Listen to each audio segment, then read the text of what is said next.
Thank you for coming to my speech, everyone who could make it in person and my family over Zoom. My name is Murray, and today I want to convince you guys that it's maybe better to be wrong than to always be right. How we react when we are wrong is a concept that has always inspired me and made me think about why I decide the things I do and how I react when those decisions maybe don't pan out as in the same way that I wanted them to. And I've pondered it from a religious, social, and scientific standpoint for many years of my life. And I've realized that there are many reasons that being wrong sometimes can be better than always being right. And in middle school, I started to learn this. I had one day in middle school, my friend Kat and Solomon and I, we were all sitting around the table, and we were having a middle school conversation about who the biggest gamer was in our friend group. And I claimed that I was the biggest gamer in our friend group. It's silly middle school stuff, but I set down that claim and I was gonna die on that hill. But then Solomon said that he was the biggest gamer because he had an Xbox and a Wii, two gaming consoles. And then Kat said that she was the biggest gamer because she had an Xbox, a Wii, and a PlayStation, which for our age group, our group of friends was pretty crazy. She was pretty well off with her family. And they turned to me waiting to hear what I would say. And I felt so frustrated and didn't want to be wrong from that statement I had made earlier. So I lied and said that I had two Xboxes, two Wiis, and two PlayStations, just so I could one-up Kat. And it was a ridiculous lie, and I was surprised when they took my word for it. And for the next couple hours before we thought of something else to do, I had that title of being the biggest gamer and had their respect, but I didn't feel right about it. And I knew I had made a mistake in lying, but I was also really, really surprised at how all about to be wrong or being proven wrong was gonna bother me so much, having made that mistake. And this single event influenced me my entire life to think about what it means to be wrong and what it means to be right and how they're related. In her TED Talk on Being Wrong is the name of the TED Talk, Kat Schultz, a person who's devoted her life to studying making mistakes and how we learn, asked the audience a question. And I'm going to pose that same question. So kind of answer it in your heads. Well, what does it feel like to be wrong? And a lot of you are probably thinking, it feels bad, I feel uncomfortable, I maybe feel stupid. And she turns that question around and says, that question that you answer when you say those things, you're really answering the question, what does it feel like when I know I'm wrong? And there is a difference, and a lot of us can learn from that. And I realized that as a missionary. On my mission in South America, I experienced missionary work with many different companions who were from all over the world, different countries, different states in the U.S. And each companion had their own specific view and style of what they believed the right way was to teach the gospel and perform missionary work. And after each transfer spent with these companions, I ended with a specific idea of what I had learned from them and coupled with what I knew and what I was thinking was the right way. And each transfer, I began to notice that different companions, even though they all had a specific way, all of their ways still worked. There was no one right way to do the missionary work. And this showed me that even though we want to have one right answer, a lot of times there are a lot of different answers. And I was lucky to start my mission. I knew very little. I didn't know a lot of the scriptures. I hadn't read a lot.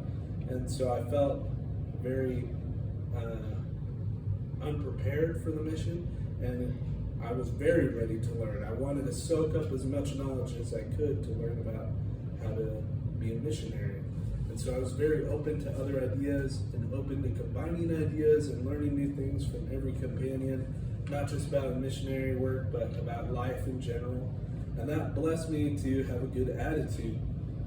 But while I was learning that, I noticed other missionaries didn't have that same attitude and grew up maybe hearing from fathers or friends on specific right ways to be a missionary, and they were very set in their ways. And when they were set in their ways, I noticed that over time they continued to block out any other criticism coming from other people. And when you block out that criticism, you start to make mistakes, but instead of catching them and fixing them quickly, they grow because you don't admit those mistakes.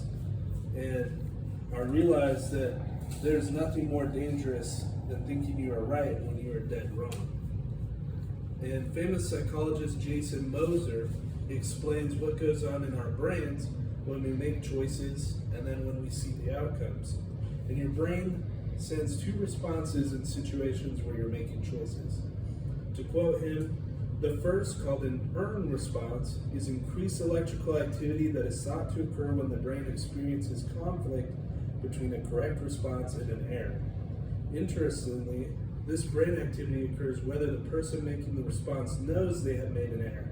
The second response, called a P, is a brain signal thought to reflect conscious attention to mistakes. This happens when there is awareness that an error has been made and conscious attention is paid to the error. Our brain decides when it makes a decision whether it feels that that decision is right or wrong, regardless of what the actual answer is.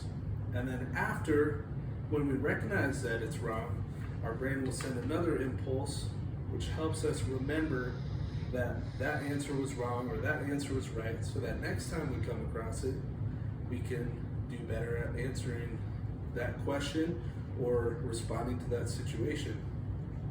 And when we realize we made a wrong choice, our brain does have to work a little bit harder and use more energy. And that is theorized that is partially why it feels bad when we make a mistake, because we have to work harder to correct it. And you can think of it this way: if you're walking through tall grass and there's a snake in the grass, and you're not really paying attention and it bites you, your brain will work hard and remember for next time. And when you're walking through the grass again, your brain is going to be working even harder to try to pay attention so that you don't get bit again and get that negative outcome. And even though when it uses more energy, that helps us learn deeper what the right answer is and helps us learn from the entire situation better. And the same, Jason Moser, the same psychologist, went on to test how attitudes about being wrong affect our brains. In a study, he realized that there are two common groups of people: those who think they can learn from mistakes and those who think they've learned everything and can't learn anymore. And that is sometimes people who think they know everything, but also sometimes people who just think they can't learn. Physically, they're not able to. And those who do not learn or do not believe that they can learn from their mistakes receive a smaller secondary brain pulse. And so eventually that pulse becomes small enough that they stop recognizing that they're wrong, or at least having that brain pulse to help them remember that they made a wrong or right decision. So they end up forgetting more that they were wrong the first time that they tried to react to a situation. And this quote from him says, "People who think they can learn from their mistakes did better after making a mistake. In other words, they successfully bounced back after an error. Their brains also reacted differently, producing a bigger second signal, the one that says, I see that I made a mistake, so I should pay more attention." So the simple knowledge that making a mistake means that you can learn more fundamentally changes how our brains work and will fundamentally change our lives as well. We are not perfect, we're human, and part of being human is our ability to make mistakes and learn from them. And it's inherent to who we are. We're always going to make mistakes, but we are blessed with that ability to turn it around and gain something from that. But when we refuse to let ourselves be wrong, we eventually destroy our brain's ability to tell us we are wrong, even when we are 100% wrong. And we grow complacent in our level of what we know. We start cutting ourselves off from learning and grow dangerously ignorant to our mistakes. And that not only hurts us, but in time, depending on the situation, can hurt those around us. And to go back to the snake in the grass idea, it'd be like walking through tall grass, getting bit by a snake, and then walking through tall grass again, and forgetting that we had been bitten by the snake first time, and getting bit again because we aren't paying attention. So, going back to the middle school story, I felt really bad after that, and I went to Kat and Solomon, and I admitted to them, no, I didn't have 2 Xboxes, 2 PlayStations, and 2 Wiis. And them being my friends, they accepted me and forgave me as well. And they were surprised that I had made that up. They said it sounded weird, but we just believed you on it because you're our friend and we let you be the biggest gamer. And I admitted to them that the only video game, anything I had was a little Happy Meal racing game toy that I had gotten. So I wasn't the biggest gamer. But in that situation, when I told them, Kat donated her old little Game Boy, another video game device, to me that she wasn't using, and said that I could have it so I could have something. So not only did I gain knowledge from that learning experience, but I also gained a way to maybe not be the biggest gamer in the friend group, but still be involved in some way. And I will never forget that she did that for me. Because I made a mistake and realized I was wrong, I was able to improve my circumstances thanks to her charity. And we earn more and learn more when we make mistakes, but only when we are able to recognize those mistakes. So making the wrong choices doesn't work if we don't learn from those wrong choices. And maybe it isn't better to be wrong, but in your journey to make the right choices, never be afraid of making the wrong ones. Let your mistakes teach you and build you to be better.